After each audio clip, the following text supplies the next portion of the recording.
Nous avons été ensevelis avec Christ par le baptême en sa mort, afin que comme Christ est ressuscité des morts par la gloire du Père, de même, nous aussi, nous marchions en nouveauté de vie. Ainsi, si quelqu'un est en Christ, il est une nouvelle créature. Les choses anciennes sont passées. Voici, toutes choses sont devenues nouvelles. C'est pourquoi nous ne perdons pas courage, car alors même que notre homme extérieur se détruit, notre homme intérieur, lui, se renouvelle de jour en jour. Je prie donc que Christ vous donne, conformément à la richesse de sa gloire, d'être puissamment fortifié par son esprit dans votre homme intérieur. Car votre adversaire, le diable, rôde comme un lion rugissant, cherchant qui dévorer. Soyez sobres, restez vigilants. Ne devenez pas idolâtres comme certains d'entre eux l'ont été. Selon ce que rapporte l'Écriture, le peuple s'assit pour manger et boire, puis il se leva pour se divertir.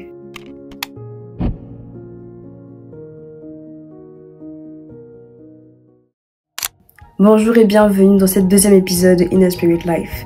Si tu es nouveau ici et que tu n'as pas suivi, Inner Spirit Life est une série de vidéos dans laquelle je vais te montrer et faire toutes les choses qui fortifient et grandissent ton esprit né de nouveau en Christ, l'homme intérieur.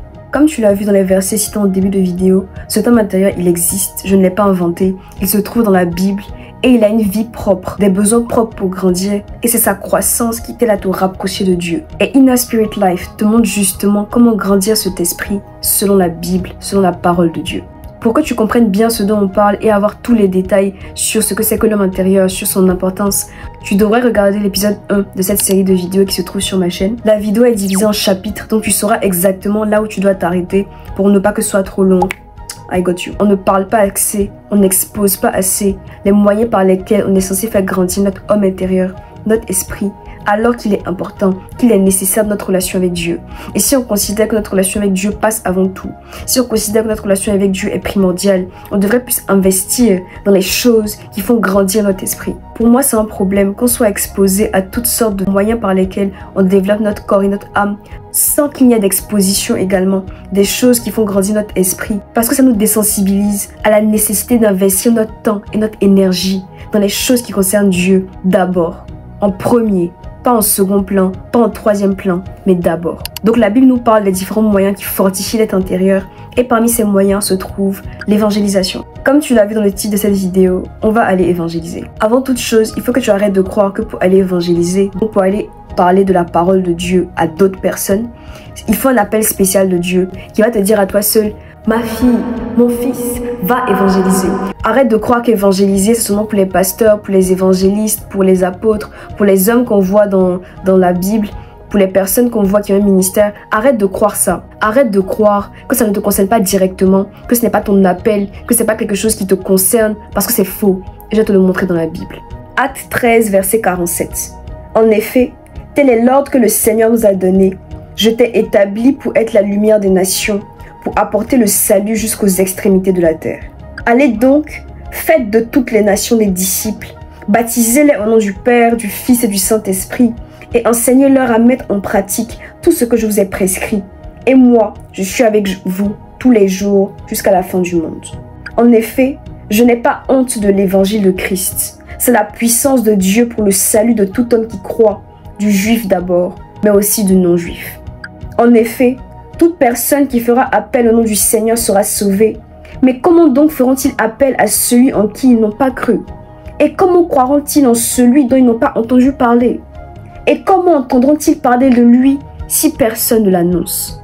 Annoncer l'évangile, c'est le lot de tous les chrétiens. D'abord parce que quand Jésus parle en Matthieu 28 que je viens de citer, il ne s'adresse pas seulement aux apôtres. Il est en train de faire un appel à toute la terre, à tout le monde. La preuve en est que lorsque les apôtres allaient évangéliser des personnes, allaient apporter l'évangile, allaient parler de la bonne nouvelle, allaient parler du fait que Jésus-Christ sauve, change et transforme des vies, ces mêmes personnes, alors même qu'elles n'étaient pas appelées apôtres, allaient par la suite également évangéliser et apporter l'évangile à d'autres villes. Barnabas, Timothée, Paul, toutes ces personnes ne marchaient pas avec Jésus.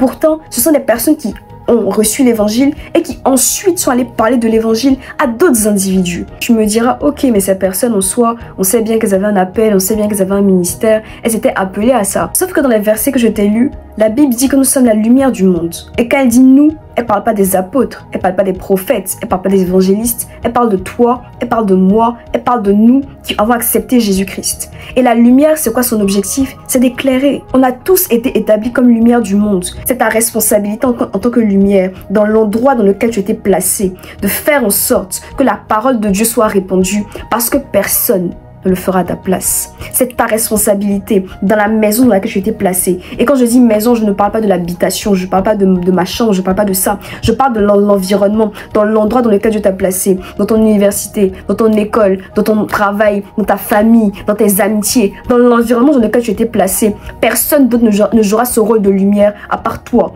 C'est ta responsabilité à toi. Personne ne le fera à ta place. Alors arrête de te trouver des excuses pour ne pas aller évangéliser, pour ne pas aller parler de Dieu, pour ne pas aller parler de sa part. Pourquoi? Tout simplement parce que les hommes ont besoin de Jésus.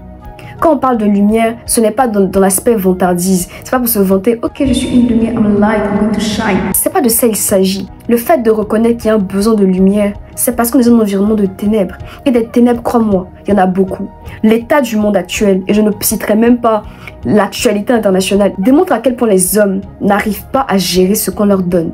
Démontre à quel point les hommes ont besoin d'être conduits, ont besoin d'être guidés, ont besoin de quelqu'un. Et ce quelqu'un, c'est Jésus. C'est lui qui guérit les maladies, c'est lui qui restaure les cœurs, c'est lui qui donne la paix et la joie que tu recherches, c'est lui qui fait sortir de l'anxiété, c'est lui qui fait sortir de la déprime et de la dépression, c'est lui qui délivre et redonne un sens à la vie qu'on est en train de mener. Toutes ces oppressions que tu sens, toutes ces situations que tu traverses, leur solution se trouve en une personne et cette personne c'est Jésus-Christ. C'est pour ça qu'évangéliser est nécessaire. C'est pas une question de je ne veux pas ou je ne peux pas. C'est une question de nécessité. C'est une question de besoin. Le monde a besoin de la lumière et cette lumière c'est Jésus-Christ. Et il passe par toi et il passe par moi pour apporter cet évangile. Et évangile ça signifie littéralement bonne nouvelle au monde. Donc oui, l'évangélisation ça te concerne directement. Parce que ta foi est peut-être personnelle. Mais l'évangile ne l'est pas. La parole de Dieu n'est pas personnelle. Elle n'est pas censée être quelque chose que tu gardes pour toi seul. Parce que j'entends beaucoup cette phrase. Ma foi est personnelle en fait, je ne dois pas la partager aux gens. C'est que ça ne me regarde que moi et Dieu. Ce que tu dis n'est pas biblique. Ça ne se trouve pas dans la Bible. La Bible nous parle du fait qu'il faut partager sa foi. Si Dieu est un père, il a des enfants qu'il doit retrouver. Si toi, Dieu t'a fait la grâce d'appartenir à ses enfants, d'appartenir à ses fils, les autres enfants de Dieu restent quand même dispersés. Et son rôle en tant que père, son cœur en tant que père, c'est de ramener ses enfants à lui. Avoir Jésus, c'est comme si tu avais la solution à une maladie incurable et que tu refuses de partager cette solution-là. Que ce soit par honte, parce que les gens douteront que tu as vraiment une solution à la maladie. Que ce soit par crainte toi-même, parce que tu n'es pas sûr que tu as trouvé la solution. En fait, lorsqu'on soulève la problématique d'évangéliser, ça révèle l'état de nos cœurs par rapport à ce qu'on sait de Dieu. Ça révèle à quel point tu connais ton Dieu ou pas. Ça révèle à quel point tu lis la Bible ou pas. Parce que lorsqu'on parle d'évangélisation, il faut bien que tu aies un fondement à présenter aux personnes. Mais la vérité est que si on parle d'évangélisation et que tu te sens en manque de confiance, c'est peut-être parce que tu ne connais pas la Bible. C'est peut-être parce que tu ne comprends pas bien qui est Jésus-Christ, ce qu'il a fait et comment le présenter au monde. C'est peut-être parce que tu n'es pas certaine ou certain de ce en quoi tu crois. Ça peut être également par honte parce qu'elle déclare que je n'ai point honte de l'évangile. Tu as honte de ce que les gens diront. Tu as honte de ce que les gens penseront. Tu as honte de comment on va te regarder. Tu as honte de la vie que les gens vont poser sur toi. Pourtant la même Bible dit que celui qui aura honte de moi, et c'est Jésus qui parle, moi aussi je le rejetterai à la fin des temps. Les ténèbres existent. Il y en a assez sur la terre. Et c'est la lumière de Christ qui est censée éclairer cette ténèbre. Voilà pourquoi c'est aussi nécessaire. Voilà pourquoi c'est aussi important. Voilà pourquoi c'est aussi primordial d'évangéliser, de parler de Christ. J'insiste, mais au stade auquel on se trouve, tu ne peux plus te permettre de retenir l'évangile. Tu ne peux plus te permettre de plus parler de la part de Dieu. Tu ne peux plus te permettre de te taire. Tu ne peux pas te permettre de ne pas aider d'autres personnes à rencontrer Jésus. Donc, quand je parle d'évangéliser, qu'est-ce que ça signifie ? Peut-être que j'ai du mal à concevoir ce que signifie évangéliser, qu'est-ce que ça veut dire, qu'est-ce que ça implique, comment on le fait. Évangéliser, c'est annoncer aux hommes que leur nature même est corrompue. Et que c'est cette nature-là qui nous conduit à faire le mal, à haïr, à détester et à mettre la terre dans l'état dans lequel elle se trouve actuellement. d'avoir en nous quelque chose qui nous pousse à faire du mal aux autres et à nous-mêmes. C'est ça le péché. Et ce péché-là vient en l'homme parce que le lien entre l'homme et Dieu a été rompu. Lorsqu'on a péché, on a brisé le lien qui existait entre nous et Dieu. Et concernant ce point, j'ai fait une vidéo sur ce qui s'est passé dans le jardin d'Éden, ce qui s'est vraiment passé dans le jardin d'Éden et ce que ça signifie que Ève ait mangé le fruit, etc. Tu peux aller la voir, elle est très claire et elle répond vraiment à tes questions que tu auras à ce stade. Parce qu'encore une fois, je ne crois pas que se poser des questions sur la foi soit un problème. Au contraire, Dieu n'a pas peur de tes questions. C'est peut-être toi qui auras peur des réponses. C'est peut-être toi qui auras peur de te rendre compte que it's true et qu'il y a une explication à tout ce que la Bible dit. Donc je te conseille d'aller regarder cette vidéo par rapport au lit. Mais en gros, évangéliser, c'est annoncer aux hommes qu'ils sont des pécheurs par leur nature même. Et que le seul moyen de sortir cette nature de pécheur, c'est de se reconnecter à Dieu. On voit beaucoup sur les réseaux sociaux, je vais travailler sur moi-même. Si ta nature est problématique par elle-même, le fait que tu travailles sur toi-même ne changera pas ta nature. Puisque c'est avec cette même nature problématique que tu travailles sur toi. Tu vois ce que je veux dire? Donc tu vas peut-être voir des évolutions, peut-être voir des changements, mais ça ne fera pas disparaître en un coup qui tu es et le mal qui existe en l'homme, le mal qui existe en nous. Et ce que je suis en train de dire trouve une correspondance même dans la philosophie, parce qu'on parle du fait que l'homme est par nature mauvais. Tous les philosophes ne partagent pas cette idée, bien sûr. Je suis en train de dire que ce que je suis en train de dire n'est pas sans logique, sans sens. Que s'interroger vraiment sur la nature de l'homme permet d'arriver à cette conclusion. Que I'm the problem. We are the problem. Donc lorsque tu vas évangéliser, l'objectif c'est de faire prendre conscience aux hommes cette nature de pécheur et de montrer à quel point nous avons besoin d'être sauvés. Et que ce sauveur, c'est Jésus-Christ. Jésus qui vient mourir pour nous, simplement parce que le prix de cette déconnexion à Dieu, c'est la mort spirituelle, ensuite la mort physique. Et qu'en fait, pour nous racheter de cette mort, il meurt à notre place comme rançon pour notre vie. On parle de rançon, c'est vraiment pas pour faire des images. C'est ce qui est en train de se passer, c'est vraiment le fait qui est établi. On est mort, on est destiné à la mort à cause du péché. Jésus meurt à notre place pour payer la rançon de notre vie. C'est vraiment pas juste une image, c'est ce qui se passe dans la réalité. Pour te faire un parallèle extrêmement réaliste, c'est comme si sans Jésus, nous étions tous des personnes condamnées à mort. Nous avions un vêtement orange de condamnés à mort sur nos vies. Qu'on se trouvait tous en prison en attendant la fin, en attendant de mourir, en attendant qu'on soit exécuté. Et le seul moyen de pouvoir sortir de cette prison et d'avoir la vie, c'est d'accepter la clé qui est Jésus-Christ qui nous fait sortir de la prison. Peu importe à quel point la vie en prison est intéressante, peu importe à quel point la vie en prison est cool, peu importe à quel point tu fais de bonnes actions même en prison, le vêtement reste sur toi. Le vêtement de condamné reste sur ta vie. Peu importe à quel point tu es gentil, peu importe à quel point tu ne sais pas, dans cette prison, tu restes condamné.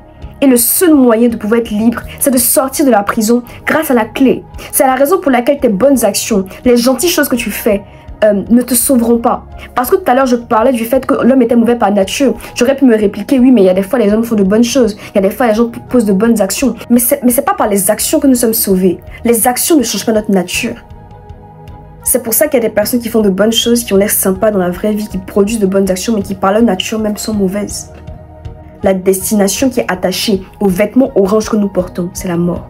Jusqu'à ce qu'on accepte Jésus, qui retire le vêtement de nos vies et qui nous permet de pouvoir le rencontrer et de vivre hors de la prison, la vraie vie. C'est pour ça que la Bible déclare que vous connaîtrez la vérité et la vérité vous affranchira. C'est pour ça que l'esprit de Dieu est un esprit de liberté. Libéré de la volonté de plaire aux hommes, libéré de la pornographie, libéré de l'impudicité, libéré de ton addiction, libéré de tes addictions. Parce qu'il n'y a rien de drôle, il n'y a rien de funny à être addict à des choses qui limitent ta vie. Libéré de ce manque de paix, libéré de ces oppressions. La liberté se trouve en Jésus. Et c'est ce qu'on va annoncer lorsqu'on va évangéliser.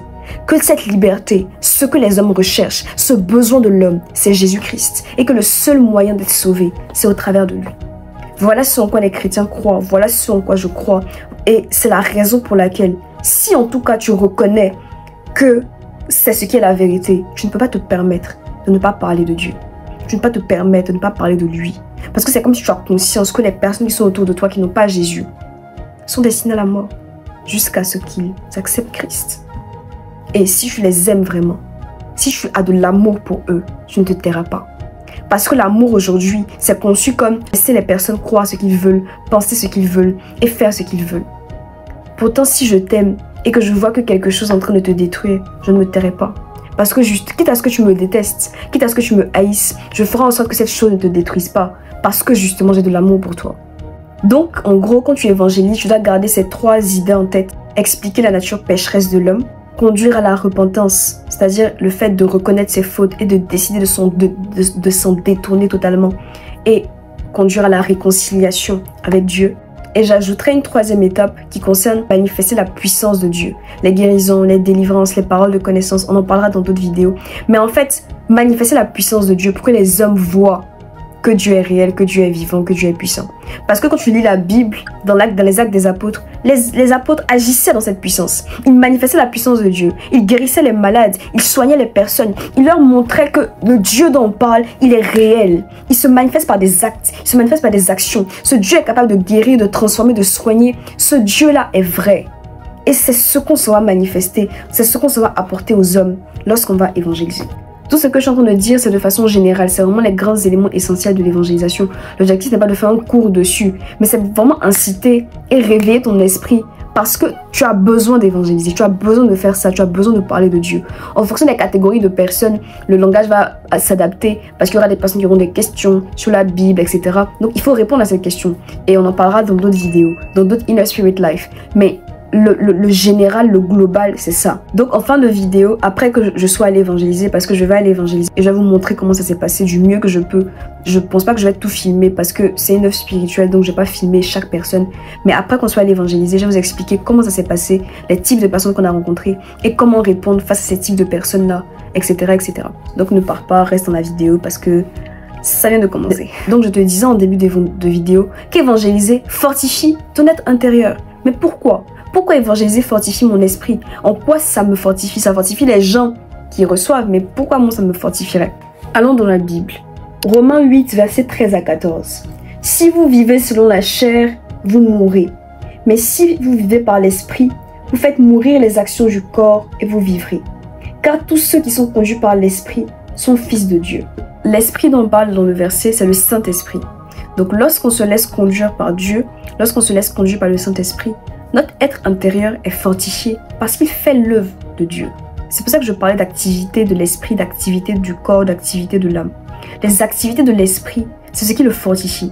Donc c'est pour ça que dans le premier épisode, on a prié en langue parce que c'est une activité qui fortifie l'être intérieur. Mais de la même façon, l'évangélisation, lorsque tu vas annoncer la parole de Dieu, lorsque tu vas faire la mission pour laquelle tu as été établi, c'est-à-dire annoncer la parole à d'autres individus, ton esprit est fortifié justement parce qu'il accomplit l'œuvre pour laquelle il a été créé. Ton esprit aime servir Dieu. Ton esprit aime faire les choses qui concernent Dieu. Ton esprit aime propager la vie de Dieu à d'autres individus. Parce que le Saint-Esprit est un esprit de vie, c'est un esprit qui communique la vie. Donc lorsque tu le fais, lorsque tu évangélises, tu communiques la vie comme Dieu. Et ton esprit est fortifié par ça.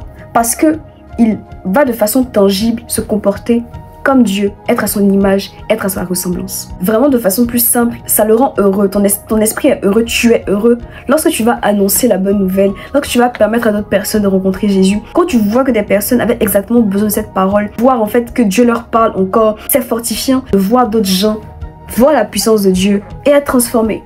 Ça fortifie l'esprit. Ensuite, quand tu évangélises, tu sors de la timidité, de la fausse sagesse et de la peur. Parce qu'évangéliser, c'est un acte d'obéissance. Dans les versets que je t'ai lus tout à l'heure, Dieu nous demande d'aller évangéliser. Lorsque tu évangélises, tu step out de ta zone de confort, tu step out de tes interrogations, de tes justifications de « je ne peux pas y arriver, je ne peux pas parler, j'ai honte, etc. » Et tu es obligé de te confronter à des personnes dans la vraie vie pour aller parler de Dieu. Tu rends l'honneur à Dieu et tu fais son œuvre lorsque tu vas évangéliser. C'est pour tout ça que ça fortifie ton être intérieur. Et c'est pour tout ça que c'est important. Donc ce qui va se passer maintenant, c'est que demain, on va aller évangéliser. Et après qu'on soit revenu, je vais expliquer comment ça s'est passé, comment on a évangélisé, quelle méthode on a utilisée et le après. C'est-à-dire qu'on finit de parler aux gens, qu'est-ce qu'on fait après. Voilà. Donc on se retrouve demain pour aller évangéliser, aller parler de la part de Dieu.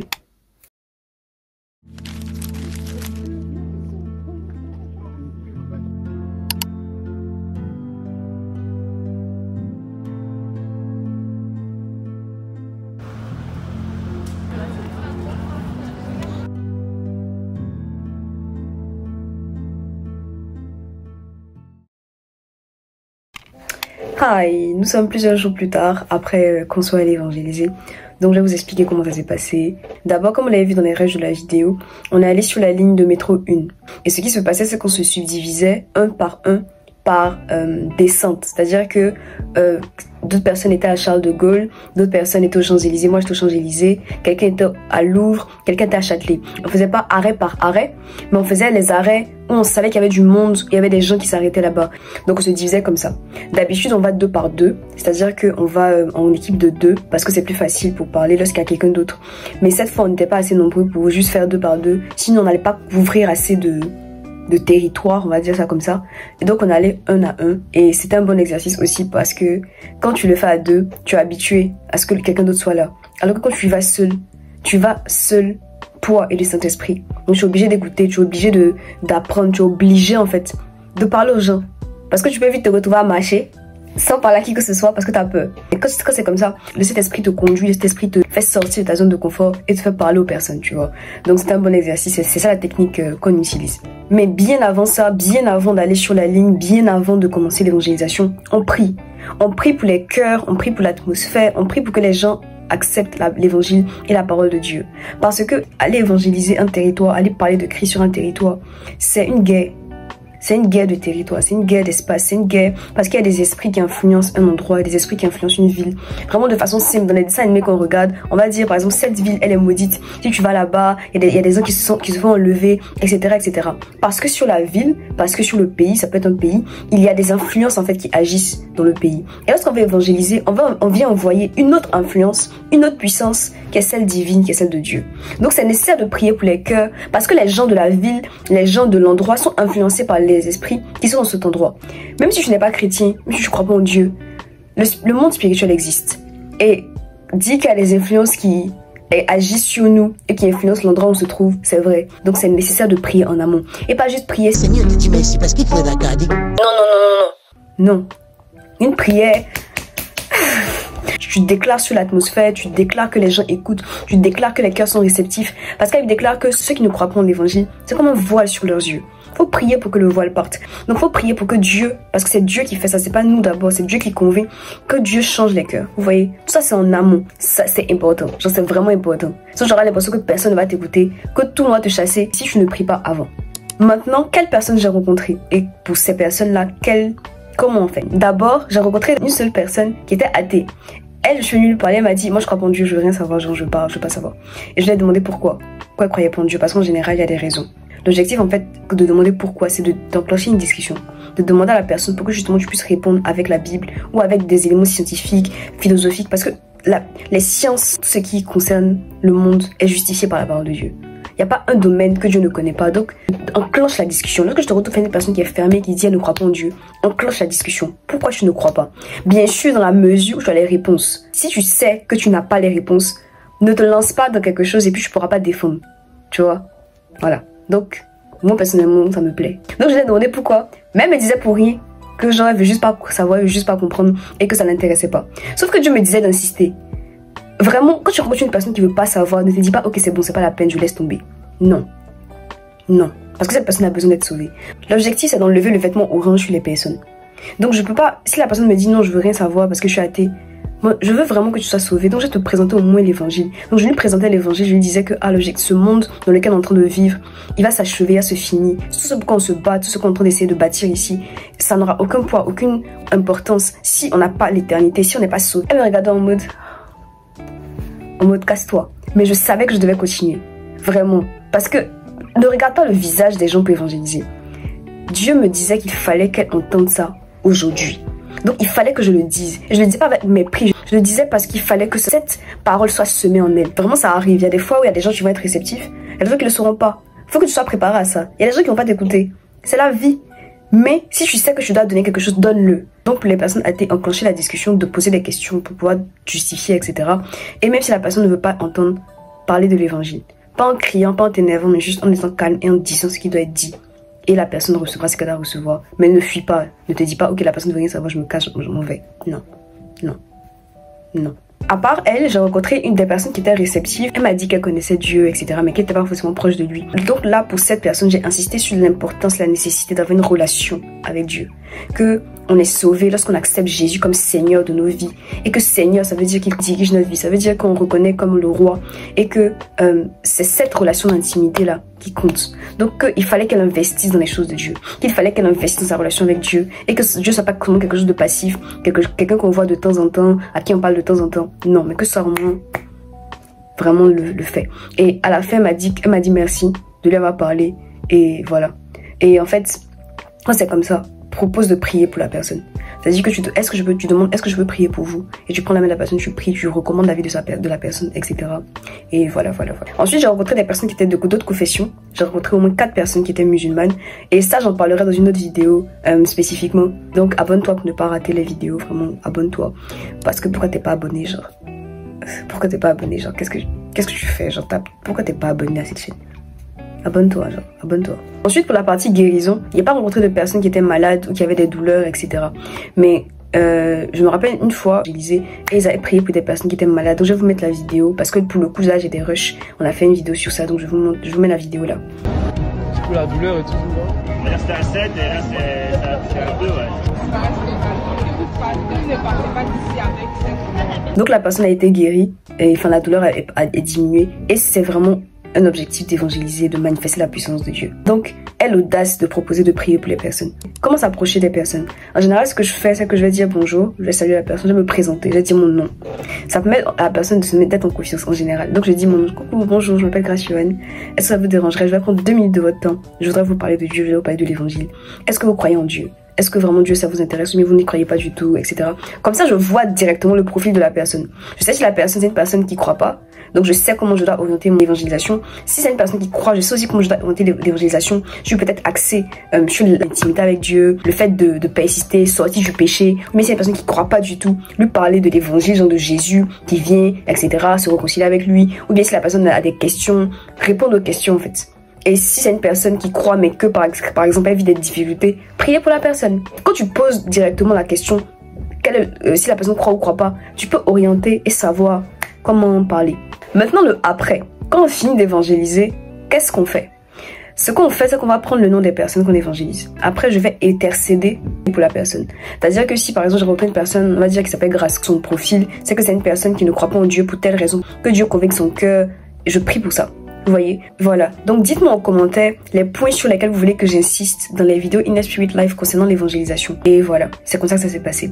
J'espère que cette vidéo vous aura plu. Moi, m'a plu. On se retrouve dimanche prochain dans une prochaine vidéo à 20h. En attendant que Dieu te bénisse et sois la lumière du monde. Bye.